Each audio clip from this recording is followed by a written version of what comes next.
I've really come to know that anytime that there's a water damaged building component that's creating these mold, these microbial assessments or these microbial amplifications, it's spreading throughout the air from the time that it was damaged until the time it's remediated. And so all of these houses require duct cleaning after the remediation because it's going to be in the ductwork. Welcome to Straight from the Heart, because HVAC cleaning should be a positive experience. I'm here with David Hart, founder and CEO of RamAir. David, how you doing today? Great, thanks, Dave. Great, yeah. And let's talk about our guest today. Absolutely. It's an exciting one. I've known Clay for years through the Microbial Warrior Forensic Operator Program, and he is joining us. He is an indoor environmental professional. Clay? Thank you guys for having me. I really appreciate it. And good to see you, David. Haven't seen you in a while. And David, same. Good to see you. It's been a while. Can you tell us what an indoor environmental professional is? What do you do? I have a business in the Tampa, Florida area. I do mold inspections, indoor air quality inspections. I recently got certification through a training organization, national training organization called NORMI. And they just recently formed an alliance with the Medical Advisory Board out of George Washington University. And so I recently obtained some certifications in how to assess mold sensitized individuals' built environment. So I went through a 10-hour course with George Washington University, learning the medical side of mold illness. And they're pairing that with what happens in the built environment. And one of the things that they pointed out is for years, mold sensitized individuals were treated like it was an allergy. They're coming to realize there's more to it than that. It's an inflammation issue. And so the leader of the group, Dr. Andrew Heyman from George Washington University, has finally, after years of being in this business, figured out we keep sending these people after we get them well back into the built environment that's still contaminated. So he's joining the medical doctors with the practitioners in the field that are actually doing the mold assessments and trying to combine those two to get the patients well. So like I said, I've recently obtained that. So now there's a lot of mold assessments that I do are strictly for mold sensitized individuals and the ramifications of the different species in the house affecting their health and not allowing them to get better. So I found it a fascinating field, and it's really a lot bigger than a lot of people think, a lot bigger than they think. Clay, what role does HVAC and the ducts play with mold in the interior environment? So interesting that you asked that. So up until recently, until I obtained this new knowledge, unless I really was testing something and I really believed that was going on with the HVAC system and the ductwork itself, I really didn't call for a duct cleaning. But now, having been through this education, this learning process, I've really come to know that anytime that there's a water damaged building component that's creating these mold, these microbial assessments or these microbial amplifications, it's spreading throughout the air from the time that it was damaged until the time it's remediated. And so all of these houses require residents duct cleaning after the remediation because it's going to be in the ductwork. Do you find it's a more common practice now? Is it happening more? Is it more sort of recognized as part of the overall restoration process? It's a learning curve, just like it is that people are getting mold illness from the mold and not just allergies. It's an inflammation factor. Yeah. And with that comes better remediation practices, and that's where this will come into play. Right. It's silly to go in and treat a home and not treat the air conditioning system that's been breathing that. You are preaching to the choir, not to bring in religion, but I mean, that's what you said last week, David. You were talking about how the HVAC is the lungs of the building, right? You know, and I say that over and over, and I will keep saying it. And that is, and I use the analogy, let's say that your body is just riddled with cancer, okay? It's in all your organs and whatnot. And you go to the doctor, and doctor's like, I got bad news. You got cancer everywhere. The good news is we're going to get rid of it. We can cure all of it. We're just not going to bother with your lungs, though. We just don't feel like that's a very important part of the body. It's the lungs of the building, you know? And so, I'm glad to hear that it is taking more people are doing it these days. I know in my duct cleaning company here, we're doing mold remediation for the restoration companies in town right and left. So Well, that's a compelling analogy, by the way. I like that. Hey, Clay, what do you know about the positive air duct cleaning compared to the negative air duct cleaning that's widely used. It's been, it's been served the industry for years well, but there's a new approach, and just wanted to get your take on what that's like. And ironically, David and I were together in a class training session back probably 2 years ago in Indianapolis.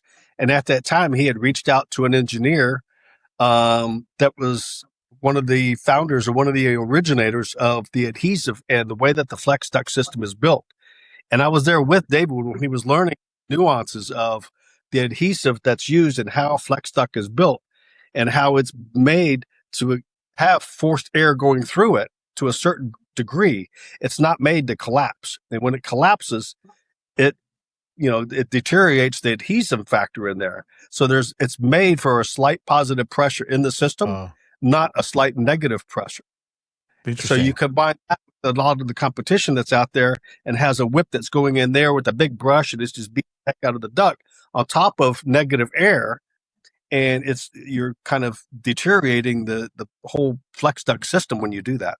I have a question for you, Clay, because I saw in the comments on one of the social media channels for RamAir, somebody commented, well, look, if positive air duct cleaning has been around for a few years, if it's so good, how come the more reputable companies aren't using it?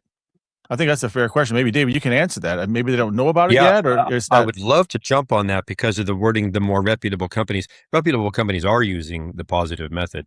And then we have to define reputable. Are they reputable or are they known as being reputable? Those are two different things. But if it's so great, why isn't everybody doing it? Well, gosh, you could go in, you could answer that for just about anything, you know. If working out was so great, how come everybody isn't doing it? Right. right. Clay, talk about your, I think you mentioned a client or a partner that is you're working with that's working on some of the, well, you can talk about it. What kind of activity is going on? Yeah, absolutely. So I'm working with a client here locally. I actually started working with them when I was in the chemical side. I used to work with Artemis Bio-Solutions that had a product that we used to rep. And so I met this gentleman on a job site. It was a big nursing home locally, and he had just started his business. And ended up, I looked him up on Facebook before I met him on this job, interestingly enough, and come to find out we have a mutual friend. So when I asked him about it, he was a fraternity brother with my cousin at Florida State University. So it was like, wow, what a small world all here in Tampa. But we built up a relationship. He started using chemicals, and he was always looking to expand. It's a True North restoration franchise here in Central Florida. And so he started getting a request for duct cleaning, and he ended up getting into the duct cleaning business. I turned him on to David's system because I'd been using that through the Microbial Warrior. And actually, Artemis was the distributor of the product at the time. Right. He started using it, and he's entrepreneur, a real go-getter. And he just recently, he's probably been out there about a year now, military installation here. So he's out there doing the duct cleaning. So he is a mold. He kind of stayed out of that business or that niche because it's government and a lot of interpretation and guidelines that are ambiguous. And he's a black and white guy. He wanted to make sure he understood the rules of engagement. Yeah. So he's been kind of standing on the side saying, I'll just do the duct cleaning and I'm good with that. And he's probably done 300 or 400 homes in the last year out there. And he's been successful. The Department of Defense is very happy with his work. And it's a great success story. He's got his own crew just dedicated to that they don't do remediation. His remediation crew doesn't do the duct cleaning. That's all they do is the duct cleaning. Florida's a little tricky in that it's very strict in what a mold assessor can do inside of an air conditioning system. And it's strict in what a mechanical contractor can do when it comes to testing mold. They can't cross. So I have to work with the mechanical contractor to go in and do my testing after he opens up the air handler. And that's when I can do my testing. But that's not required of a duct cleaning.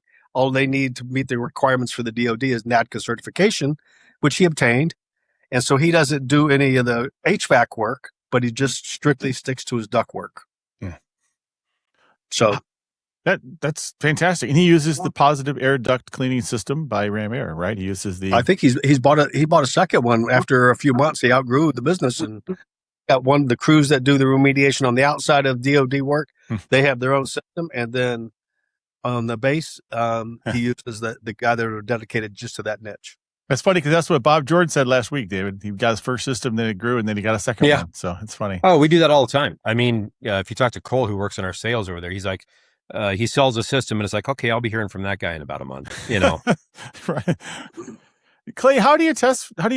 You go in the air handler without getting into detail. I know you can go into detail, but how do you test for the air quality? What system do you use? I can swab the plenums. So as a rule, the air handlers are stacked on top of a plenum where it's the mixing box where the return air comes in, or there's a plenum up top where the air goes out to the different trunks. So I can test in there.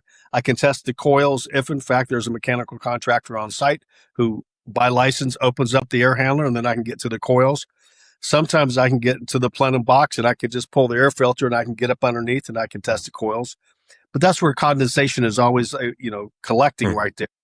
And so it's crazy as much as we know about SEER ratings and all of these things in the HVAC business, how many systems aren't designed for the right space. It's just, it blows me away.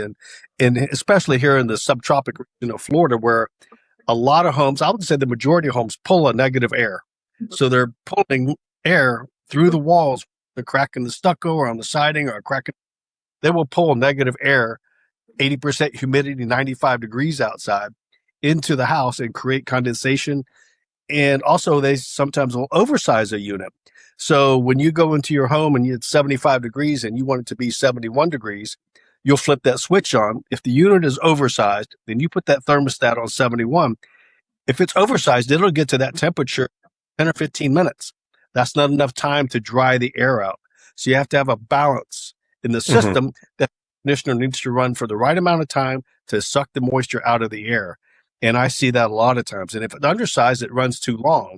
So a lot of humidity issues in brand new homes in the Florida market. And it's a shame that they're just specing it right. Or I don't want to say it's not installed right. I just think they're the wrong specifications. They're not making up for the humidity that's in the attic. And that's another thing. They're not doing fresh air returns, fresh air makeup.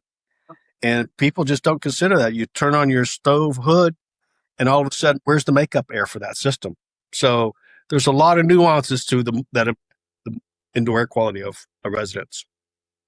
Yeah, real quick on that, you mentioned the subtropics and tropics, big mold areas. When I was in Maui on the last podcast, I was out there for, I believe it was the 5th time in a year to go do mold remediation of HVAC, because of that.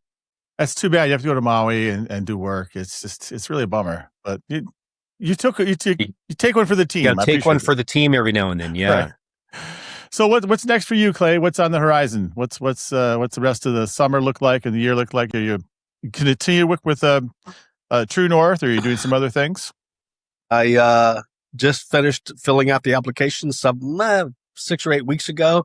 About to get approved, I've been told, as a vendor for going out and doing the indoor air quality assessments at the military installation where my contractor is doing all the duct cleaning. So that's has the potential to keep me very busy for the foreseeable future. That's great. Well, thank you. Very cool. What's on the horizon for you, David? Oh, man. Yeah, a lot. You know what? The local restoration companies here in my town of Bend, Oregon, have been asking me to go do presentations at their company meetings on HVAC cleaning and the importance of it on every job, whether it be disaster or forensic. And what I mean by that is disaster, of course, would be the fire, smoke, forensic, crime scene, unattended death, homicide, suicide, illicit drug, mold, on every job. So I've been doing that lately. In fact, I'm scheduled to do my 4th one next week. Yeah. You're busy, man. You're both busy. We got a lot going on. And I know Clay does as well. Yeah. Well, speaking of that, thanks for taking time, Clay, to carve out to talk with us. Really appreciate it. My pleasure. Thank you for the opportunity. Thanks, Clay.